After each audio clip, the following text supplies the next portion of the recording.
ba na ang buhay natin ay parang drama lang?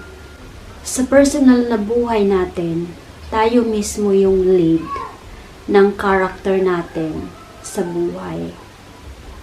Tayo mismo yung nagdala ng takbo ng ating character dito sa mundo.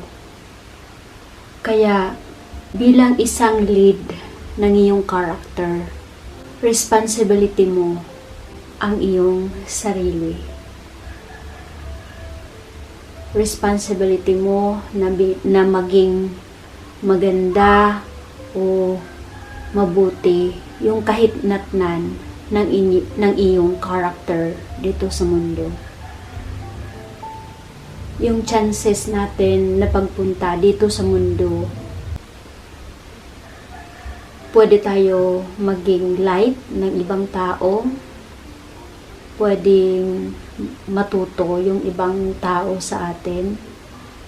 Kaya dahil tayo yung writer at lead character ng ating buhay dito sa mundo, gandahan na natin. Huwag tayong matakot na matuto. Alam nyo, yung nakakatakot, may dalawa kasing takot eh. So yung dalawang takot, yung una, natakot mag-try, baka magkamali, natakot sa failure, natakot sa judgment.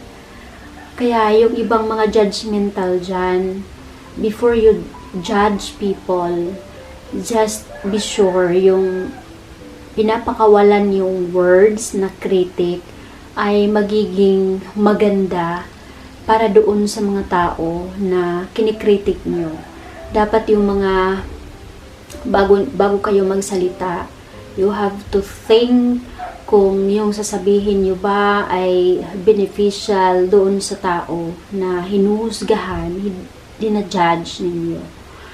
Kaya kung hindi man nakakatulong yung gusto nyong sabihin, siguro mas mabuti na lang na huwag na lang magsalita. Kasi yung judgment, hindi lahat ng tao ay kaya i-take yung judgment. Kaya hindi tayo pwedeng basta-basta na lang na papasok sa buhay ng ibang tao na hindi natin alam. Lalong-lalo na pag hindi natin kilala.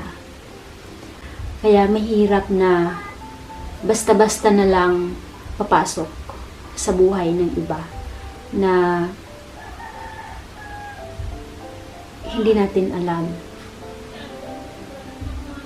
kung yung purpose ba ng sasabihin natin ay makakatulong sa kanila. Kaya kung bago kayo magsalita, think. Sabi nga nila, think before you speak.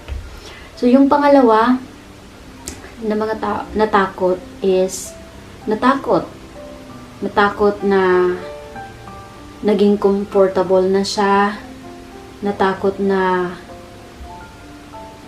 hindi siya nag-try, natakot na nanatili na lang kung ano yung nakasanayan lang niya. So, ayun yung dalawang takot, na natakot mag-try at natakot na hindi pa siya nag-try. So, kaya galingan na natin. Kaya yung character natin ay responsibility talaga natin. So, let's always be productive, progressive, be impactful sa sa lahat. Depende sa'yo kung ano yung takot mo. So, lahat ng takot mo, kailangan mo i-conquer. Kailangan mong bigyan ng solusyon yung takot mo. Gawin mo. Dahil lahat ng bagay, mayroong paraan kung talagang gusto.